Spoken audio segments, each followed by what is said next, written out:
I'm dreaming of the road again, set free in the wind. It is literally 7:54 in the morning, but today's gonna be a good day. You know why? 2 reasons. We are actually about to go up and start tilling the garden. Love that. And a brand actually reached out to me and sent me one of their products, and it's chicken treats. That's a good day, ain't it? I'm breaking my rule right now and getting sweet tea. I normally don't allow myself to have like anything besides water until after breakfast. After that, as long as I drink some water, then I can have like coffee, sweet tea, or whatever. I've been on a sweet tea kick though lately. I did make some homemade coffee creamer though, so I'll have to show you all that. Made homemade biscuits the other day. I'll have to make another baking video and kind of just show you some of the stuff that I have been making homemade.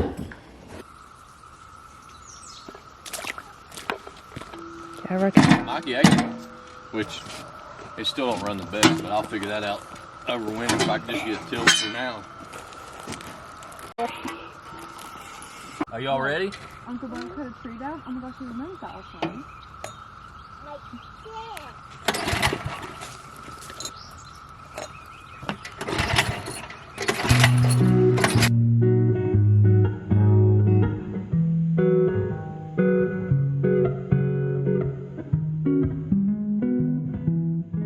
Do you all see how happy I am right now? Like, I'm literally beaming. This is so exciting. Like, I want to cry because I'm so happy. I've literally been praying for this type of stuff for years. We had raised garden beds at our last house. I didn't do the best. I got some. I wanted chickens, and 2 years later, I'm getting a garden. I want at least like an acre, maybe more, but that'll be a few years down the road. This is like a good start with the young boys, and I'm literally so happy. Woo!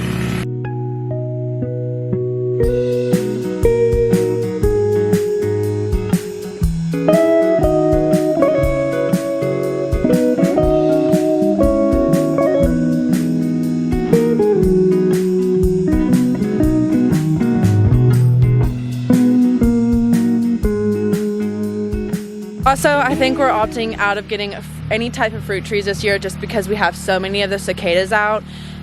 They will go onto the fruit trees and drill holes in them and put eggs in them. So we may skip out on that. I don't know how much longer they're going to be out or whatnot. So I don't know if we'll be able to get them in the summer, or we're just going to have to wait till next spring. So it's kind of a bummer, but patience is key in this lifestyle.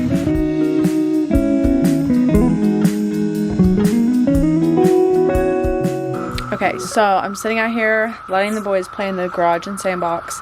I'm doing some journaling. It's been a while since I've done that, but we just finished the garden, like tilling the garden, and it just makes my heart so happy, but also just a little sad, just because my grandfather, we lost him a couple years ago, and he would always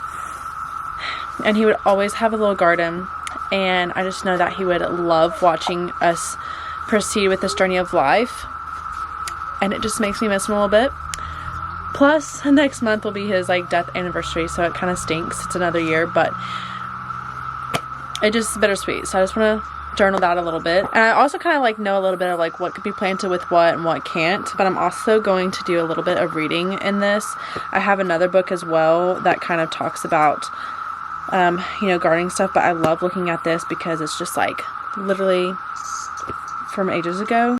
If I'm reading this correct, yeah, it's showing this from 1981. So I'm definitely going to skim through this and see if there's any other tips that I can kind of use towards gardening. If not, I'm sure I'll learn something from that. And then soon, here in just a little bit, we're going to go and give all the ducklings and chickens and chicks some fancy little nice treats. Okay, just kidding. I actually recommend this book specifically for planting your garden beds. Like, it has it for your herbs, early spring, your tasks. Here's a little glimpse of kind of everything that this book is going to talk about. So if you feel like you're interested in this, definitely go purchase, because it has some good, oh look, there's my notes. That's so funny. I was taking this last year. But I'm gonna skim through this and then I'm going to write a layout of everything I want to plant, what I already have, what I need to already plant that I have not, the seeds that I have not started. I think there's like green beans and stuff, but I think I also want to use like the cattle panel. I have one of those from when we did the chicken coop. But I'm trying to decide if I need to get more or wait till next year or whatever it may be. I don't really know. Because this is the first year that I'm actually like having a garden bed and not like having a garden and not like using raised garden beds. So, still living and learning. Also, this brand reached out to me, GRUBTERRA. I will also leave them linked down in the description below. I do not get anything from talking about this product. I am just giving you my raw, honest opinion. And I've actually done some research on the company and I am definitely impressed.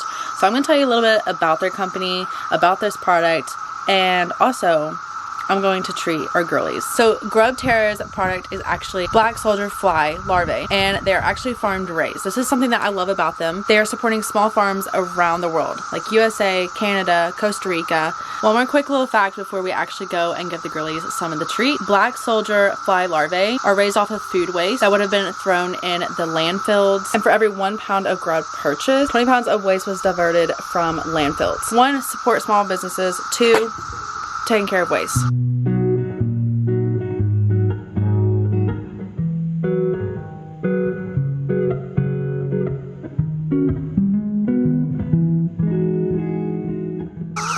They already know that snacks are here. But these are also good for ducks, they're good for reptiles, for fish, for birds. It gives 75% more calcium than mealworms.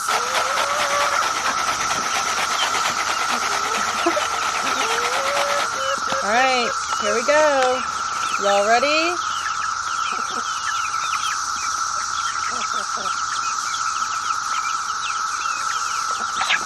Alright, be nice. There's plenty for everybody.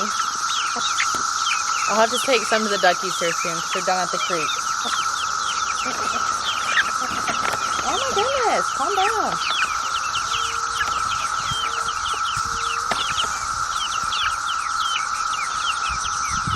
I also typically will put worms into their actual like food.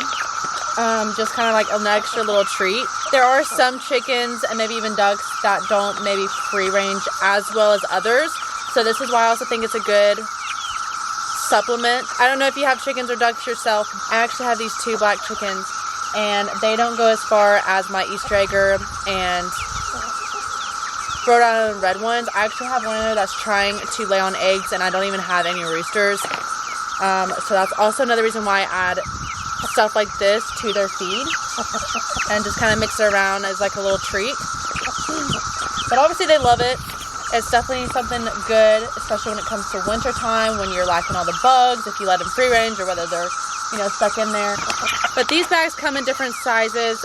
If you want to check it out, you can find them on Amazon or even the link that I'm dropping down in the description. I'm definitely gonna have to get a bigger bag because we have a bunch and I've already just went through half the bag.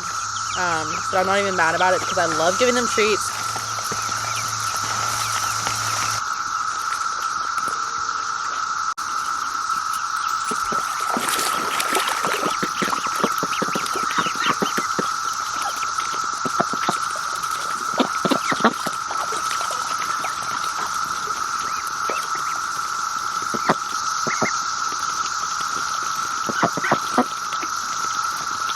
It's definitely safe to say that the flock approves of this.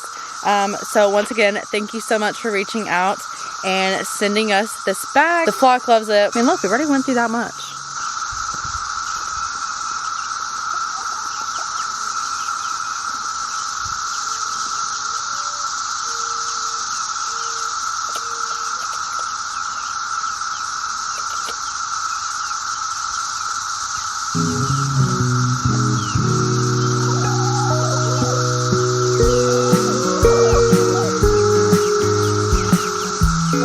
There's Miss Ma'am trying to sit on eggs that aren't even fertilized.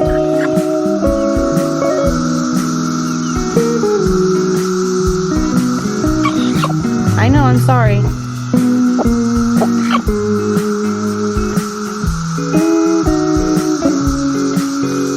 Thank you.